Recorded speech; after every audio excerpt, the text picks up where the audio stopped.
representing the business community from just down the street.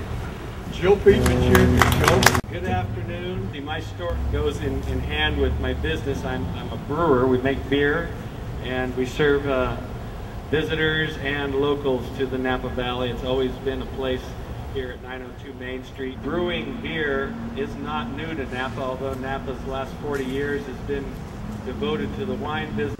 Beer making and consuming has been going on in Napa for 150 years. They discovered gold in California. San Francisco population was just exploding. People were coming by wagon train and boats, mostly men, and there became a great demand for beer. But the climate in San Francisco was no good for growing wheat and barley. It was just too foggy and cold.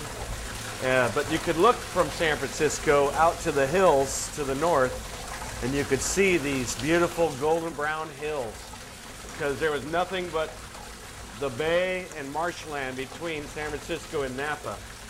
So the beer makers got in boats and started moving north until they got up into the Napa River, and they rode up and got as far north as they could before they got out of their boats and started looking for the right soil and climate for growing two-row barley and wheat.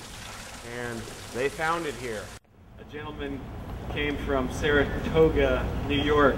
His name was Edmund Churchill. He became a bank teller at the Goodman Bank here in Napa back in the 1860s. And he ended up owning that bank and selling that bank to the Bank of Italy later, which became the Bank of America, and some of the roots of that bank and that business came started here in Napa. In Napa, there was a banker named Edward Churchill who saw that there could be some money made warehousing barley and wheat for the breweries in San Francisco. So he brought a warehouse on the river and started warehousing the barley and wheat to make beer, and barging it down. Well, after about 10 years of doing this, he realized I could just be making the beer myself and sending it down as a finished product and making more money than just making it, giving the ingredients to somebody else. One day he met Mr. George Blaufus Sr., who Mr. Blaufus Sr. was a brewer and had a passion for making beer. So Mr. Churchill offered Mr. Blaufus his warehouse, where he was already storing the ingredients to make beer, as a place where he could start brewing beer. And a very large brewery erected here in Napa called the California Brewing Association, and they brewed a beer called Golden Ribbon Beer, which became one of the most popular beers in the gold rush. That second brewery opened up along Highway 29, or Route 29 at the time, and that was the Napa City Brewery. And those two breweries supplied Northern California with much of the beer that it was consumed.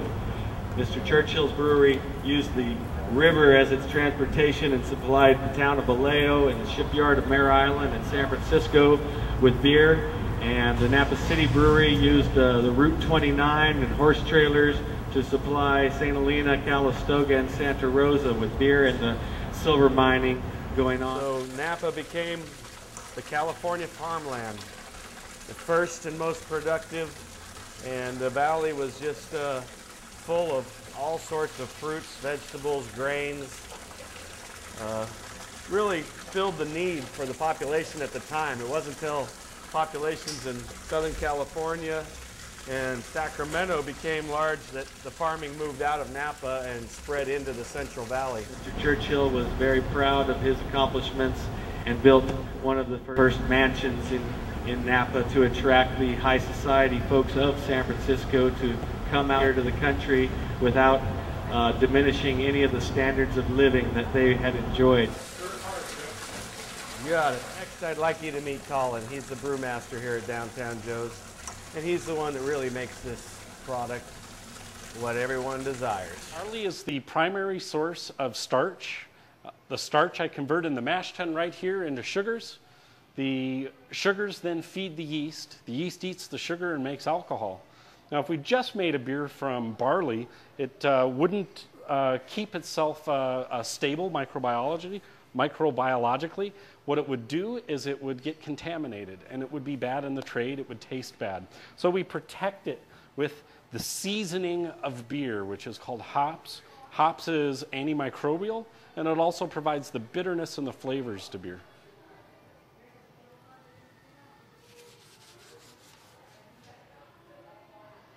That smells like beer. The brewing process itself has remained pretty much unchanged for about 500 years. The brewing process, we can date it back 7,000 years, but for 500 years, my job hasn't changed very much. What has changed is our understanding of microbiology. And Louis Pasteur taught us that yeast was alive. Before then, we didn't realize that yeast was even an ingredient in beer. Making beer. I love making beer because I love the blend of art and science. I love creating new flavors. I love expanding the palette of what beer can become. We make beers here between 4% and 11.5% alcohol, and that gives me a very large flavor palette to play with. It is something that for the last 9 years has obsessed every aspect of my life.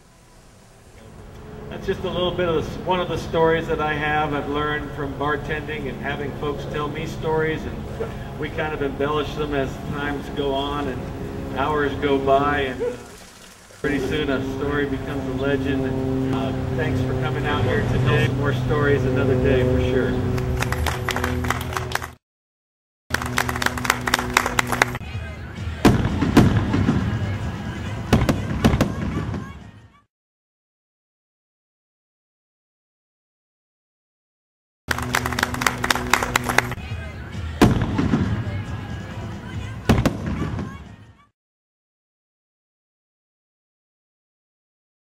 My story, I guess it started when my grandfather's father emigrated to Napa in the late 1800s from Italy. Things weren't going well in Italy, and it was not a place that he wanted his future family to be, so he chose St. Helena as a place to settle. And my grandfather lived out his life here in Napa Valley, brought his wife from San Francisco here. They got in their boats and they came across the bay, found the Napa River, and went as far north as they could. They knew there was going to be great climate for growing barley to make beer.